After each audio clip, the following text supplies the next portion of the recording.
Jenson Button's a winner again. It's Sebastian Vettel. Barrichello versus Button. We are world champions!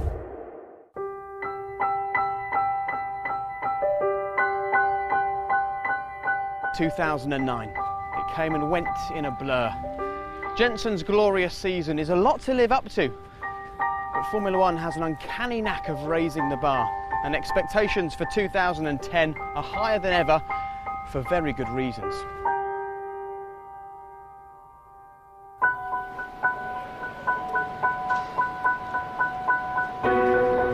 I'm so excited because this could be an amazing season, and if it's not, we're doing something seriously wrong.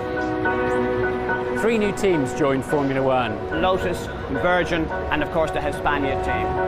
This year there's no refuelling. Big difference. We haven't seen that since 1993. Well, one of the big changes was the point system. You've got to go for the victory. What I'm really excited about for this year is the fact we've got 4 world champions out there on the grid. 4 world champions on the grid.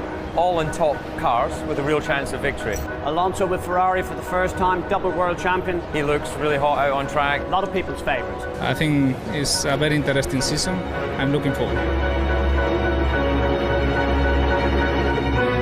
Jenson Button, the reigning world champion, moves to McLaren. Big speculation in Britain, it's a huge source of excitement. A bold move into Lewis Hamilton's backyard. And that's his team. He's been part of the DNA of that team for 10 years. Button wants to show that he's a worthy world champion. He's the top grip. This season could be one of the best seasons. But the daddy of them all, Michael Schumacher, makes his return. He's 41 years old. Has he still got what it takes? Can he deliver? Can he add an 8th world title? Was it the right thing to do? Who knows? He thinks it's the right thing to do, and he could be right there in the mix to be the champion. Top drivers, so closer competition.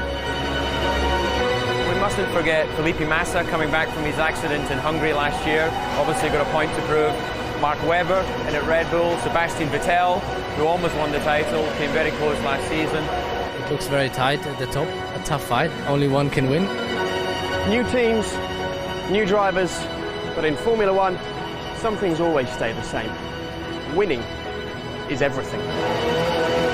What a season this is going to be. I haven't been this excited since late 80s, early 90s when we had the sort of Mansells, Piquets, Prost, Senna. It's just going to be a titanic battle for the championship. This has everything. Mouth-watering stuff. I can't wait for it to start.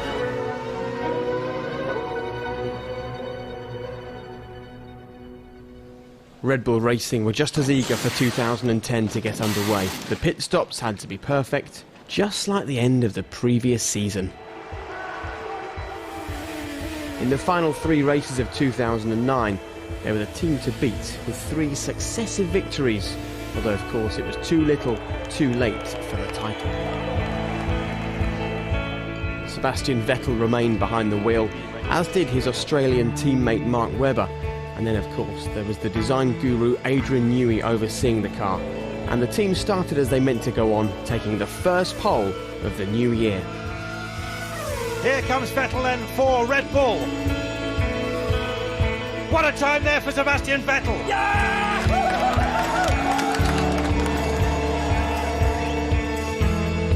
These very nervy moments, they always are at the start of a Formula One season. And we're away now in 2010. It's Vettel from Massa, from Alonso. My word, Vettel has just gone a second faster than Fernando Alonso. This kid's the real deal, make no mistake about that. And a lot of power, lots of power. It's sick, I tell you what, that Red Bull's sick. Rocky, can you do anything to fix it? Negative. It's mechanical. The race was unfolding for Red Bull. After starting on pole, Vettel was slipping back due to those familiar reliability issues. And an equally familiar face took full advantage, Fernando Alonso. Double world champion in 2005 and 2006, he didn't settle at McLaren and then returned to an uncompetitive Renault before getting his dream move to the most famous team of all. Fernando Alonso, it's his first race for Ferrari, and he's a winner in Bahrain. So despair for Sebastian Vettel, but delight for Fernando Alonso. Winning a Grand Prix is special. Winning the first Grand Prix of the season is special, and winning for Ferrari first race is special. It's a pity, but you know, what can you do? I think all in all there is only positive, except the failure this weekend. For the established F1 teams, Bahrain signalled the start of a long road ahead, but for some, simply making it to race 1 was a victory in itself. 2010 was the season that Formula One took down its barriers and welcomed 3 new teams into the exclusive club. Lotus arrived with a lot of history and F1 experience to its name, but it was very much a new team, hoping to recapture some of its former glory. That story of just 4 of us in there on day 1 is entirely true, with Sylvie answering the phone on reception. I'll put you through to HR, sort of let the phone go and then go, hello, it's HR. Virgin was another team doing its learning in front of millions. My wheel came off, front left wheel came off. We had nothing to start with at all, not a spanner, not a drain tray, nothing. We had to start completely from scratch, and it's been very tough, but you know, I like a challenge. Hispania had the biggest battle, arriving in Bahrain with no testing, and Karun Chandok having never even turned a wheel before qualifying. Every time we thought we could get the car out, some other little problem cropped up, and even in qualifying, you know, I remember seeing the light go green and I was still climbing into the car on a footstool, and I could feel them putting the floor back onto the car underneath me. You know, it was that late. We started with no testing, which was quite a special fact for any Formula One team in history, for sure. I'd have my toes crossed, my fingers crossed, and my lucky underwear on. It's quite an experience. I don't think I'd want to repeat that. Lotus had a promising start to their season, with both drivers reaching the checkered flag. We have seen that we can finish races, and obviously we have to build up from there. We have a lot of work to do, that's pretty clear, but we knew that, and it's a challenge. For the other new teams, though, it was a real baptism of fire, with all cars retiring. It was clear it was going to be a long, tough season ahead. So as the sun set over the desert in Bahrain, it was celebrations for some, but an otherwise underwhelming first race of 2010. A lot of people were ready to write Formula One off after the Bahrain Grand Prix. I mean, I love Formula One, I enjoy every race, and I didn't have a problem with it. Everyone was, oh, it's rubbish, and we've got to change everything. But of course, by the next race, everything was fine again. Bahrain didn't necessarily deliver. Is Melbourne going to get us back on the right track when the lights go out? Lights will guide you home, and I will try to fix you. Vettel's away gingerly but ahead. There's a spin there with that Alonso there facing the wrong way. Drama already here in Melbourne.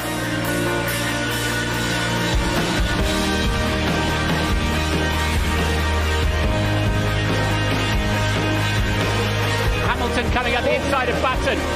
I didn't feel that I was quite ready for the first race in terms of understanding the car, but the second race in Australia I felt pretty good with my surroundings. Slicks for Button, he's the first man to get brave. When I put slick tyres on and drove out the pits, I was thinking, it's a little bit wetter than I remember.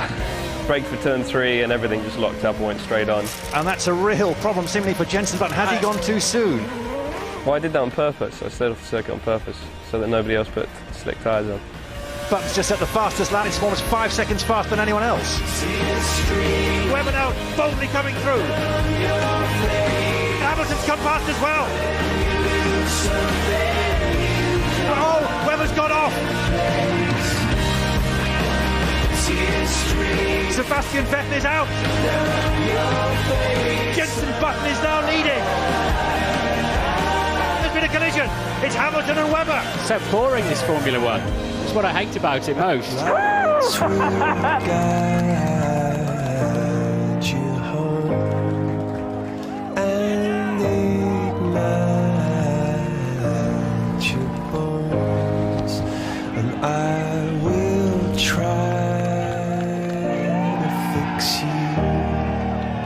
It's just fantastic fantastic race by Jensen. I mean, in truth, he called that first stop and that got him the win.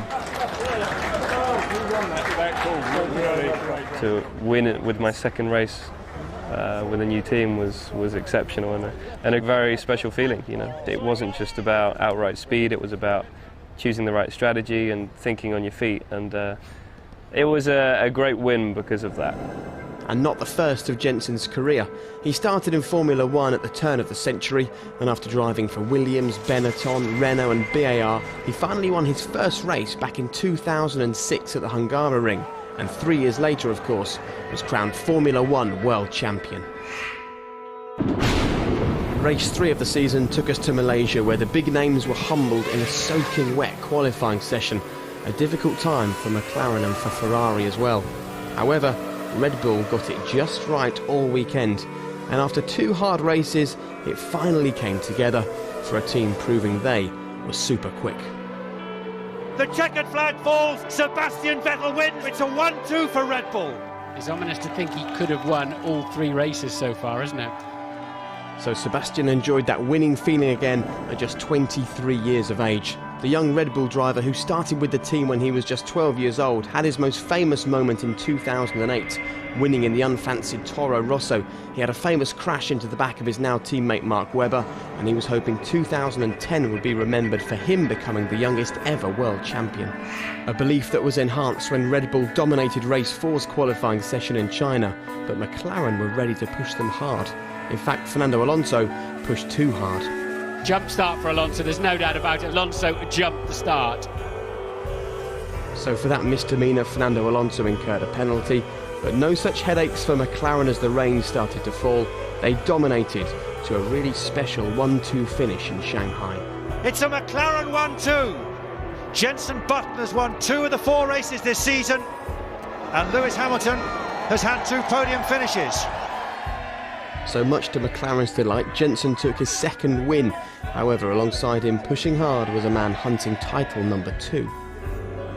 Lewis Hamilton approached McLaren as a 10-year-old, declaring a desire to drive for them, and in 2007 got his wish. In 2008 he was crowned Formula One World Champion. In 2010, could the man in form deliver a second world title? Lewis was tremendous in the early part of the season. Over 30 competitive overtakes. He's so confident behind the wheel. He's so exciting to watch. He's been in contention for 3 of his 4 Formula One seasons. Brilliant, but only sitting 4th after 4 races. Jenson led the way with Fernando Alonso 3rd and the Red Bulls 5th and 8th.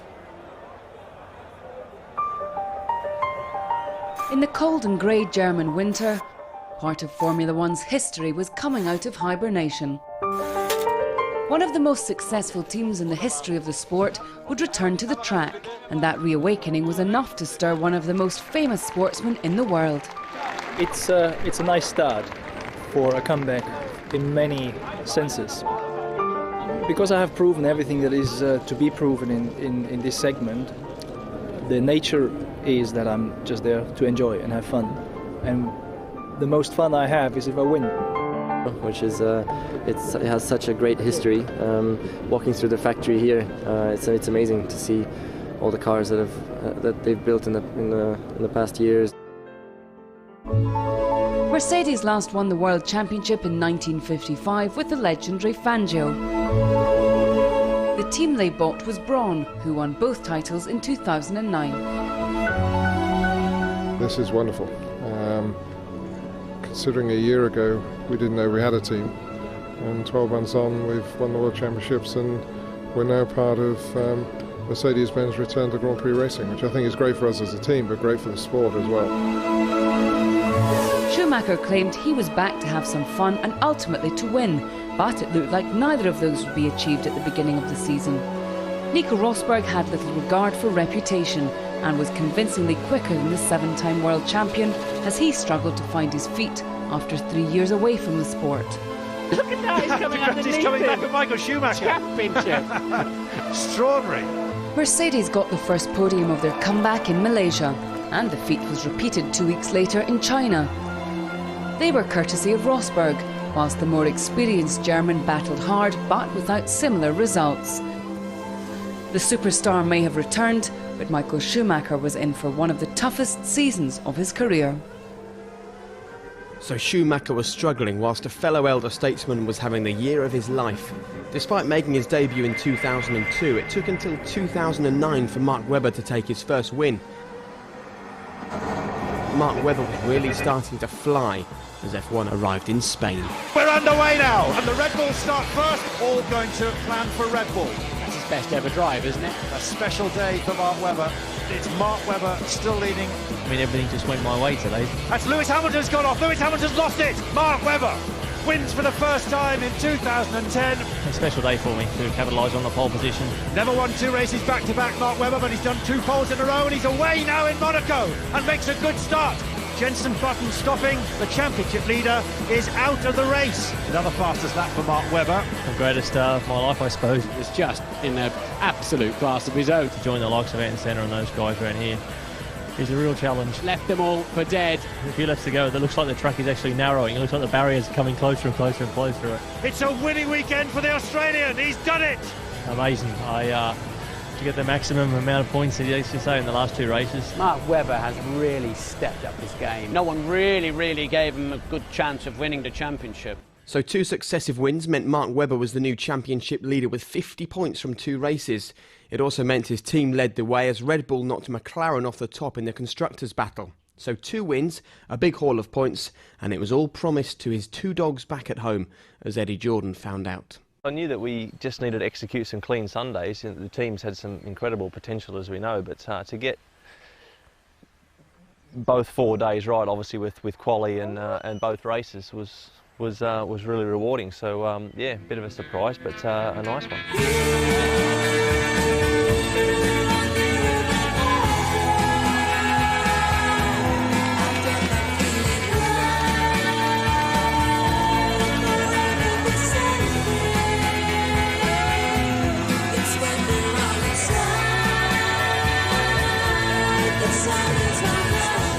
A lot of people will recall the race at Monaco, not just because of your win and the 1-2, but the excitement and the fun slinging everybody into the pool.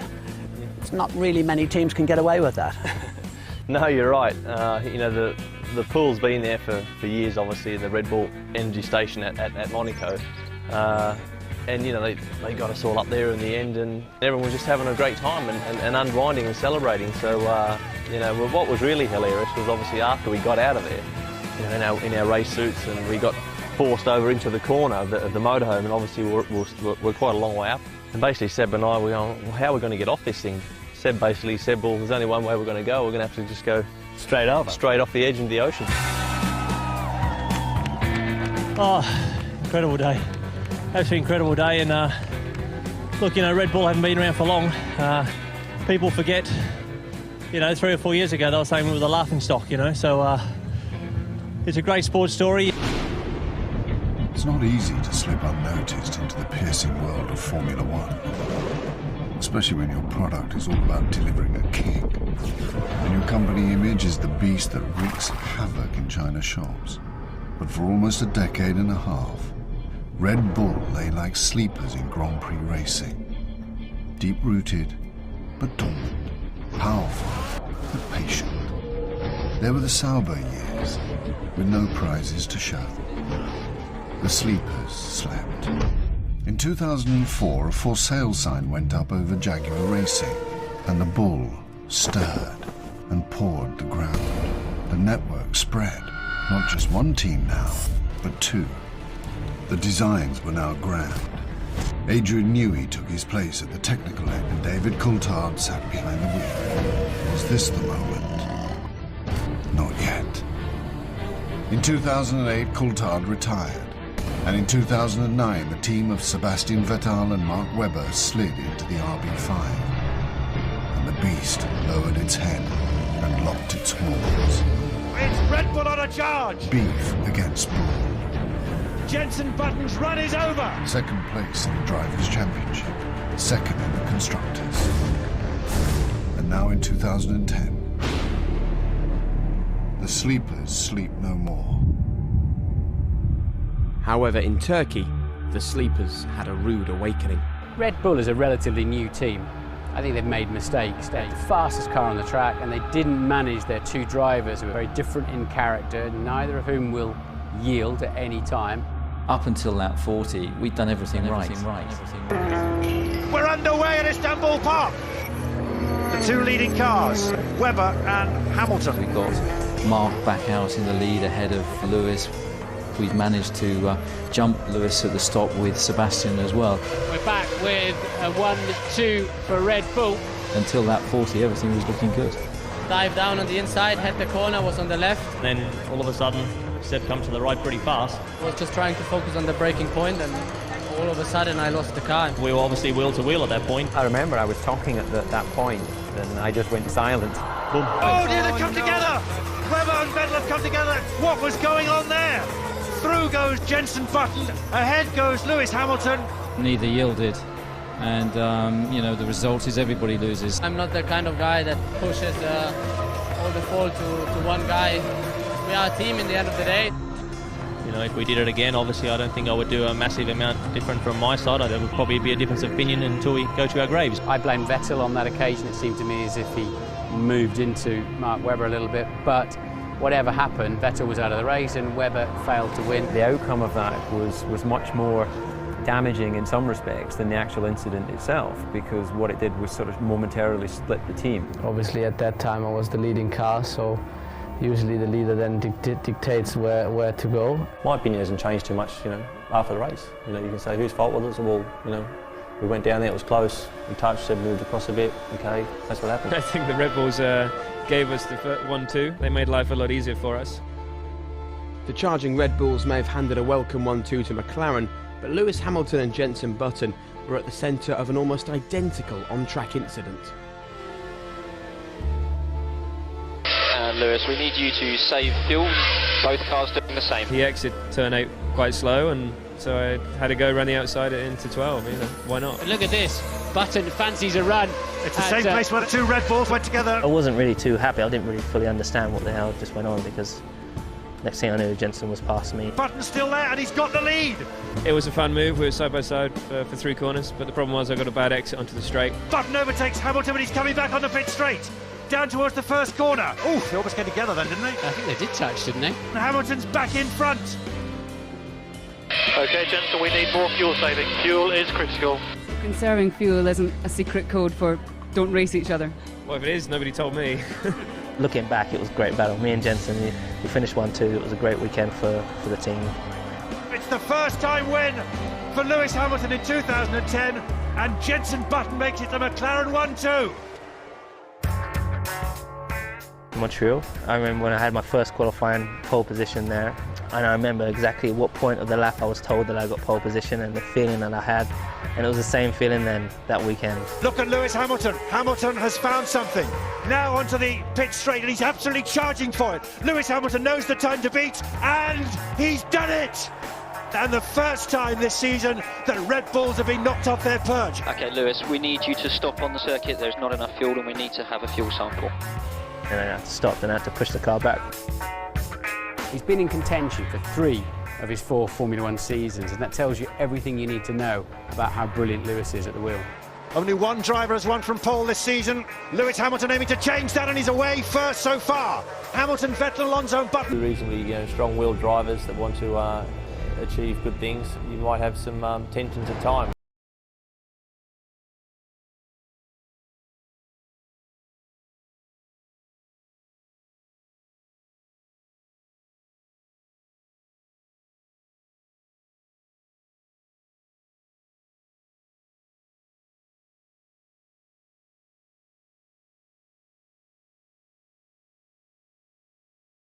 You really do feel. Stop there for number 2 driver. Cheers. Do you think your manager's smile now? Number 2 driver.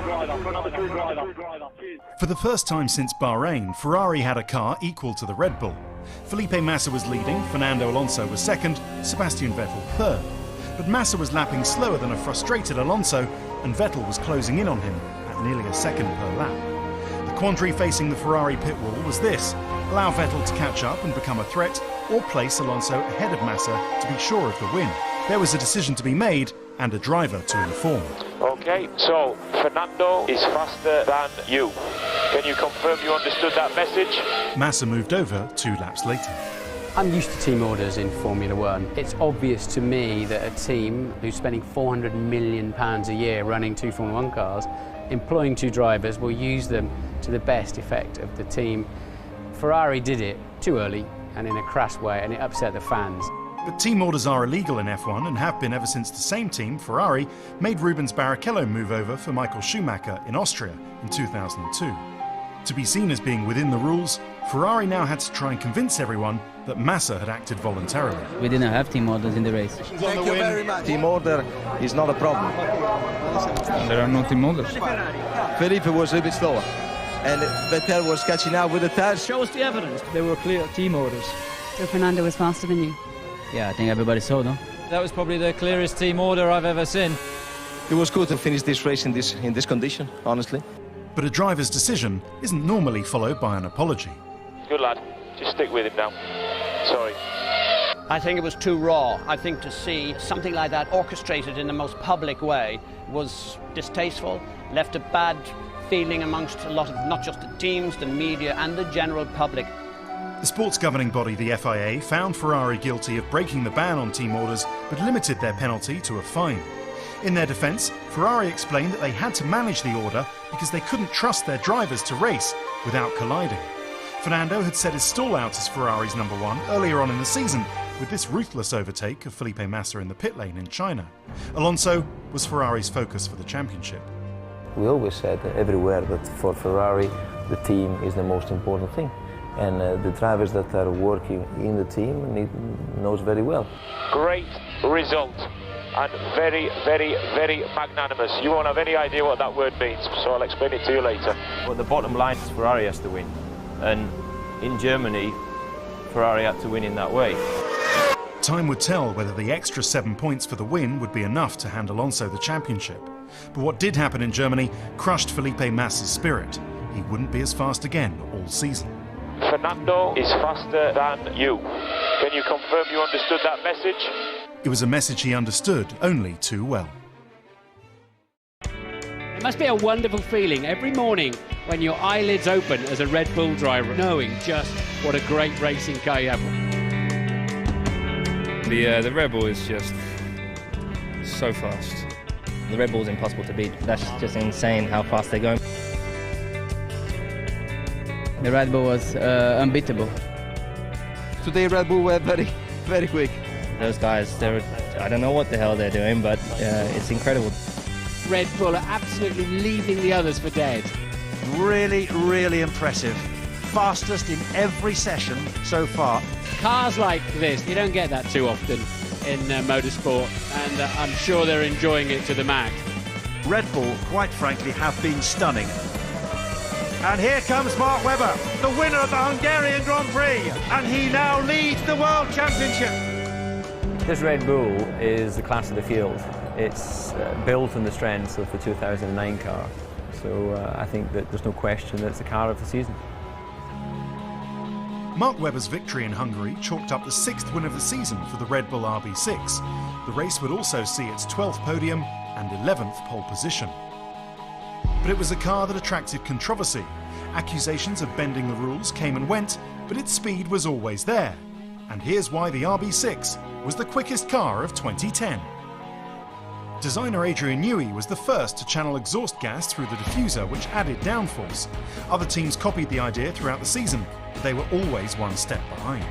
Newey also got the rest of the car's aerodynamics just right. Side pods, floor and rear wing, as well as good weight distribution, a low centre of gravity, and a drivable and fuel-efficient Renault engine. But arguably the most significant and most controversial part of the RB6 was the front wing.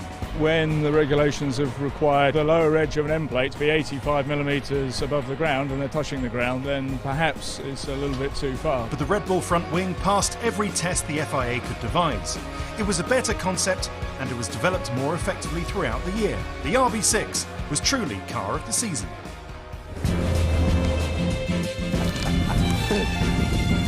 I take it you're going my way. Yeah. It's quite nice that Spa is sort of signifying the run-in now to the end of the season. It's the sort of the perfect track to go to launch this race towards the title, isn't it? Well, this must be one of the most exciting finishes to the season. for years and years, and certainly that I can remember in recent times, because we've got 5 drivers up for it in 3 different cars. You wouldn't want to guess who's going to win it. Welcome to Spa, the most respected circuit on Formula One's calendar. They're away! Hamilton, and look at Kubica, the way he's jet forward, and Webber's had a shocking start. Hamilton into the lead straight away, Button ahead of him, Hamilton leading.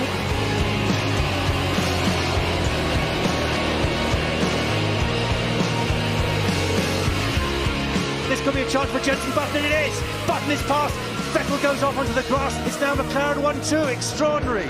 In second, minded my own business really. Sebastian was not going to come past on the inside because there was no room, there was grass, even though he did try. Oh, there's a run there. Vettel has lost it there on Jenson Button, and that's gone. And 2 championship contenders are really in the wars. I didn't understand what had happened at all. I don't know how he could have come into the side of the car, you know. It was a strange angle. Jenson Button is out of the Belgian Grand Prix. A massive blow. Yeah, it hurts quite a bit really. To go out of a race when you're in second and lose 18 points could have been even better. It's frustrating when it's not for a manoeuvre, but it's the way it is, and it cost me a lot of points this season, which could have made quite a big difference. But you get over it, you got to move on, and it's exactly what I did. The car felt great, really did feel good. And every time the guys behind me picked up the pace, I was able to answer to it. Okay, understood, Lewis. We don't want to jump too early in case the rain doesn't get any worse. And then I had that wide moment. I mean, that was, I was literally on the edge of my seat. Oh, Hamilton's gone off! Lewis Hamilton's gone off, it's gone wrong! No, he's going to get back on, it's okay, and he'll still be in the lead. Alonso has gone spinning, another championship contender, fails to score points. Lewis Hamilton has won at Spa. It's his first victory here at this famous circuit, and it's just what McLaren needed after Hungary. Fantastic job, guys, this weekend. So happy.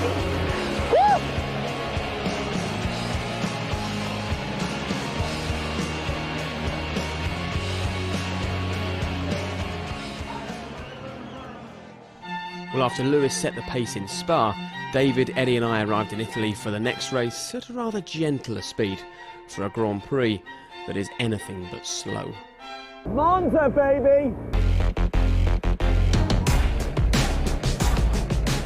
And Alonso got nothing in Belgium 2 weeks ago. They need to get it right here at Monza. With the lights out, and away goes Alonso and Button together. Moves across there, but Button seems to have got the jump on the inside line, then he's in the lead. Oh, he's been hit from behind, but I think he'll get away with that. It's Ferrari side by side, chaos going up behind, a piece of carbon fibre in the air. They're wheel to wheel now, Alonso and Massa. This is what Ferrari want. Isn't that Hamilton right behind them as well? He's had a great start. Look at him right in there with the Ferrari. He's got to be careful that Massa... Oh, they're coming together there with Lewis Hamilton. Broken steering arm. Button is in the pits, which means that Ferrari are leading. Alonso is now coming through, and Jenson Button is wheel to wheel with him, and it looks like Alonso's got through. When will Vettel come in then? Will it be the last lap? Good stop. Where's his teammate? He's done it. He's done it. He started 6th, and he's looked set for 4th place. It's Forza Ferrari, Forza Fernando. He wins the Italian Grand Prix at Monza, and the championship challenge is back on. Winning the Italian Grand Prix for a Ferrari Italian car in Italy is very special. A lot of passion for Ferrari in Italy, around the world as well, but in Italy especially. So it's one of the races that if you drive for Ferrari, you want to win. Monza, of course, was an extra celebration for you because it took you back up to 3rd in the Drivers' Championship. Did you ever feel that you weren't in the running for the championship? No, never. I knew that one race can put you in the championship. But it's true that now with 5 races to go, if you have a bad race or if you have a retirement, it becomes more difficult because there will be only 4 to go. So we arrive in a point now that there is not reverse gear anymore. So it's just flat out. Whatever does a mistake is a problem.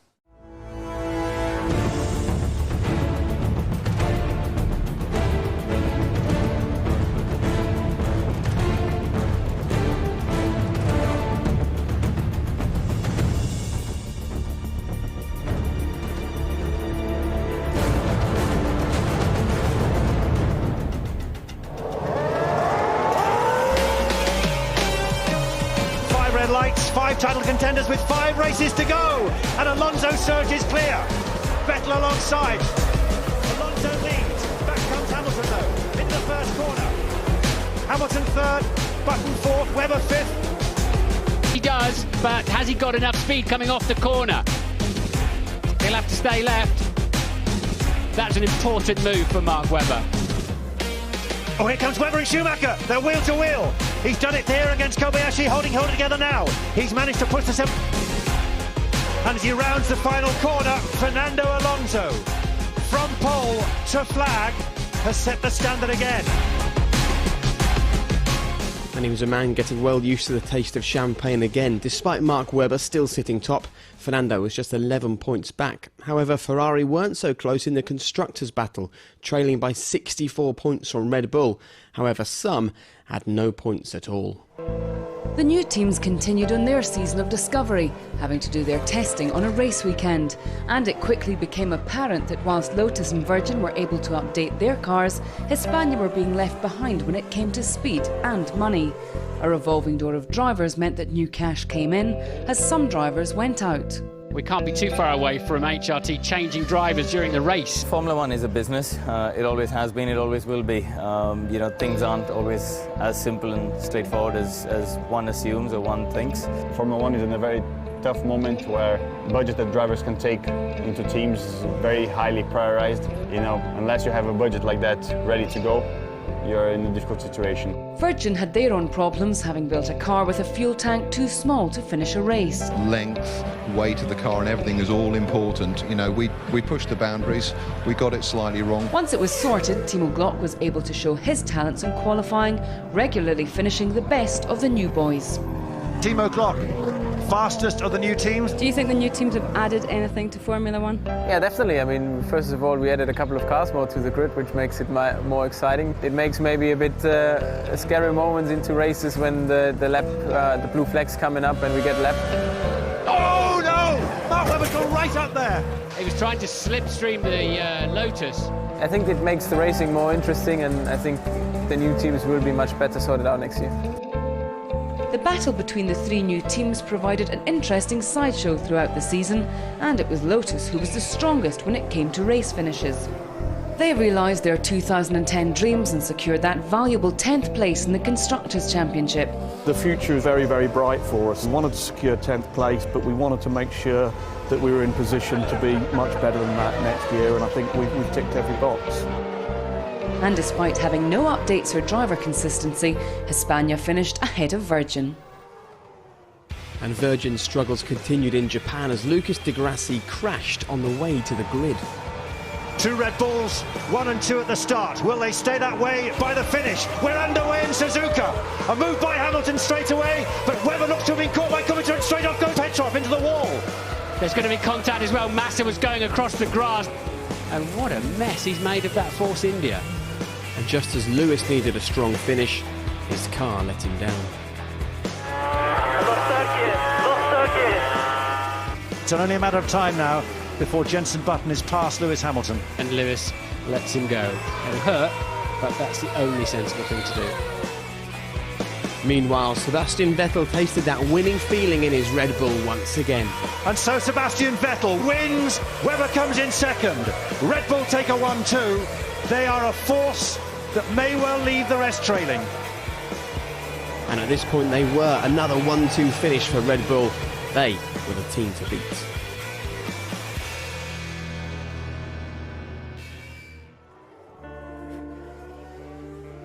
As the season continued, so did Michael Schumacher's troubles. He's trying to on the Italian. Schumacher's almost put him in the wall. Schumacher almost put him in the wall there.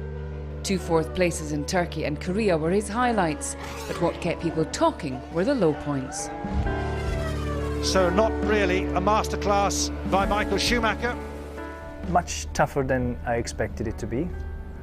I remember well in December, just before Christmas, getting into the factory and signing the contract, seeing the factory, seeing the development of the car and talking to the engineers. Knowing what has happened last year, Mercedes joining, me coming into the picture, there could have only been one subject and target, and that was the title.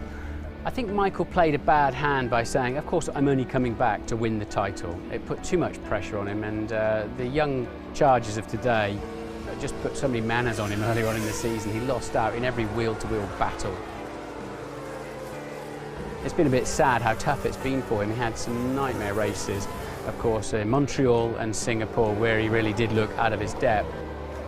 You have to treat the back end of Michael Schumacher's car like the back end of a donkey. It hasn't worked out driving-wise as well as he would have hoped, and certainly this has probably been his most negative display relative to a teammate in his career. But later in the season, I think we've seen some of the old Michael coming back, and I'm looking forward to him in 2011. Pirelli tyres, the new Mercedes car he'll have to drive. It's fine. Michael will be just fine. South Korea was in for a treat. 5 drivers hunting the title as the country hosted its inaugural Grand Prix. We were made to wait for the action as the track was flooded by persistent rain, making the drivers' jobs almost impossible.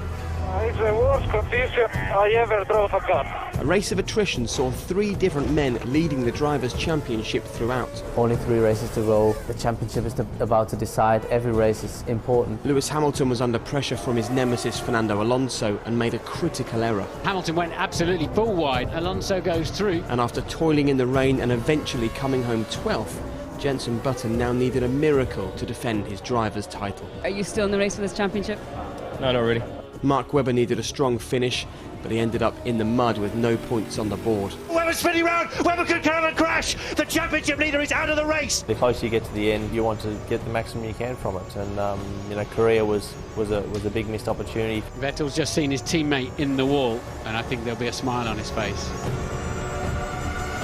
Sebastian Vettel was hunting another win, then suffered a familiar fate. Something's wrong. That's Vettel in problem. And here comes Alonso. This is crucial. Vettel's got a problem and Alonso's through.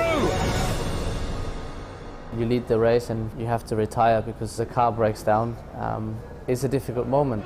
Fernando Alonso comes round the final corner. He was saying in the summer, I'm going to win the World Championship, and few would have believed him. And he now leads the championship with 2 races to go. It's getting better and better for Fernando Alonso. Alonso is quite remarkable, declaring at Silverstone that he would win this championship. He's just consistently been on the podium since July.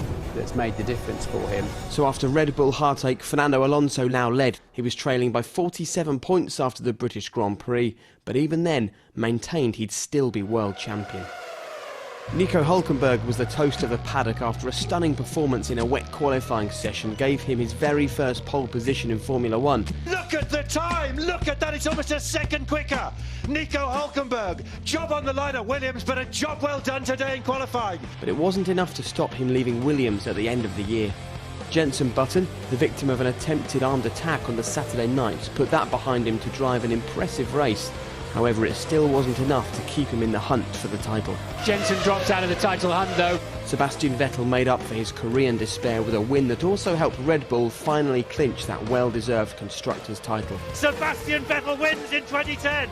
Red Bull, the Constructors' champions for the first time. And so with 1 race to go, Fernando Alonso had an 8-point lead over Mark Webber.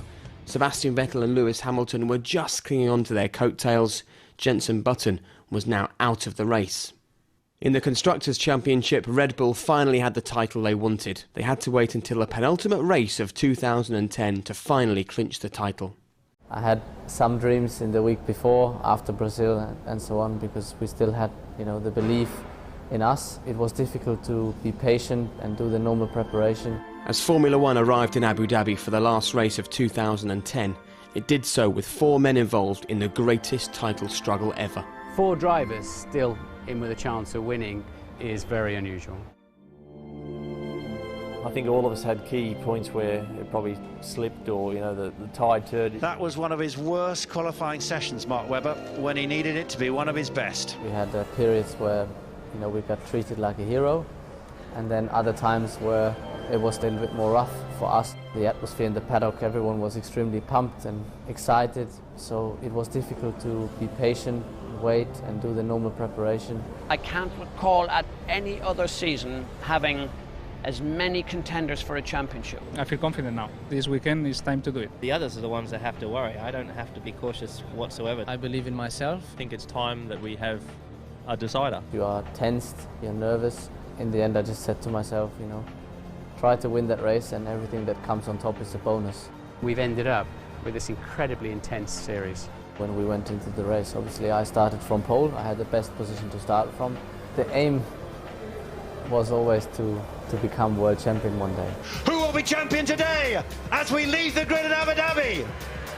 Vettel moves forward. Alonso comes through. Button's got the jump. Alonso down into fourth, and Webber is fifth behind him. I was very proud to be part of the race in Abu Dhabi, part of the 4 guys who can still win the championship. Down into the turn 5, and we've got 2 Mercedes side by side, and they make contact. Michael Schumacher round. Will he? Oh, the big smash there. It's Lewis. He's gone straight into him as well. What a dramatic start. It's Webber. He's coming in early. He tried this early in the season and it worked in Hungary, and he's away, and that was well done. Seemed to be no major problems there. But the problem he's got is he's way back, isn't he? I didn't know where the others were, so I didn't know whether winning is enough or not. Here comes Alonso. Oh, he's almost got into the wall there. You know, no matter what, Fernando was leading the championship before the race. So we knew that, first of all, we have to finish, and secondly, we get more points than him. And here comes Alonso going through the inside of Petro, but he's gone off the track. He cannot gain position though. Alonso there, a little mistake. Hamilton pits. So Hamilton the first to blink of those near the front of Vettel and Button. So he was 1.8 behind. Vettel's going to need a good pit stop to stay ahead. Very exciting for all the people watching and all the spectators. Surely Red Bull will now respond. They did the right thing, leaving Vettel out. Of course, if you have highlights and you win races, it's nice and you enjoy. So Vettel comes in. But people try to knock you down, and you have bad results, and you have to stand back up. Vettel retains the lead and critically ahead of that Sauber that they were trying to he monitor. almost came together there. He's got to watch out though. That could have been a world championship making a pit stop. A round of applause there from Horner. I think, you know, in terms of mindset, we had the exact right approach. Come on, Sebastian, give it everything you got. Come on. Of course, you are tensed, you're nervous, and you have this special nervousness going on. Sebastian Vettel flies down the pit straight, and is he heading now towards the World Championship?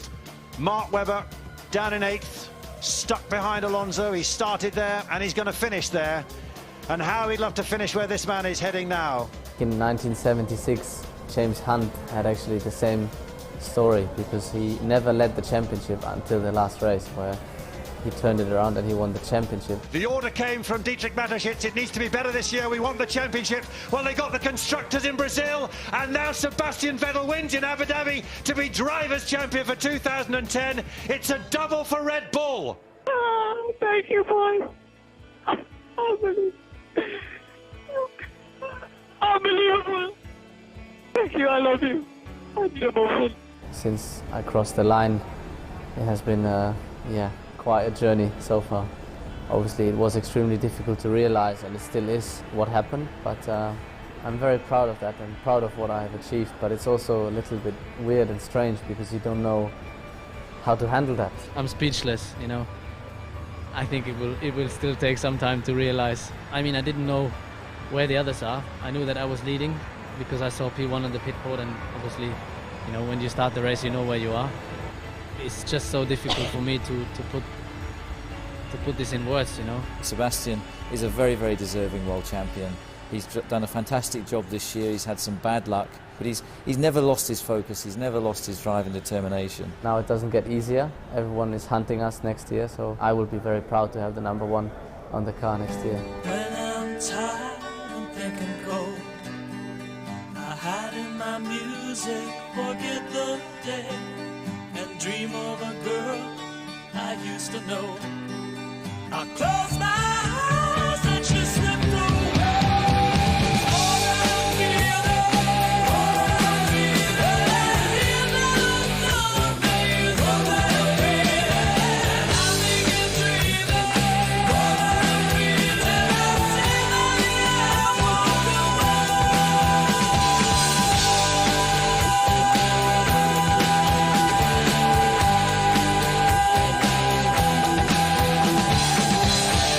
Sebastian Vettel, you are the world champion! Oh, thank you, boys. Unbelievable. Thank you, I love you. And this is how 2010 finished. Sebastian Vettel, the sport's youngest ever world champion, winning by just 4 points from Fernando Alonso. Mark Webber finished third, with Lewis Hamilton just 2 points further back. And Red Bull were the Constructors' champions. McLaren held on to second, and Williams just pipped Force India to 6th place by 1 point. One of the greatest Formula One years of all time. The best season in Formula One for many a year. It has been so exciting, full of incident.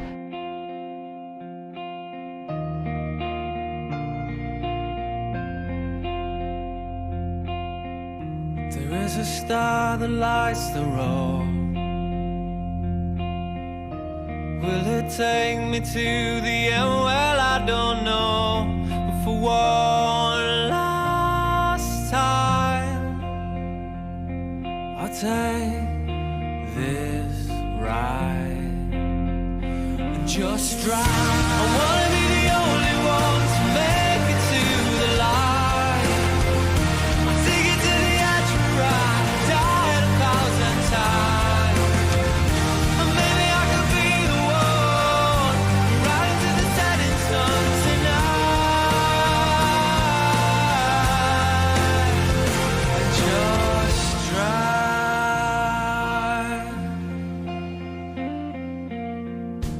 Breathing out or breathing in. Broken down, but I will live to fight again. For one last time, I'll take this ride and just drive. I wanna be the only one to make it to the light. I'll take it to the edge and ride, die 1,000 times. And maybe I could be the one riding to the setting sun tonight. Just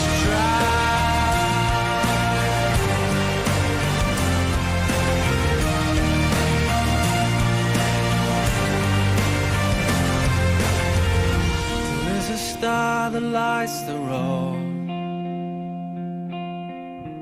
Will it take me to the end? Well, I don't know.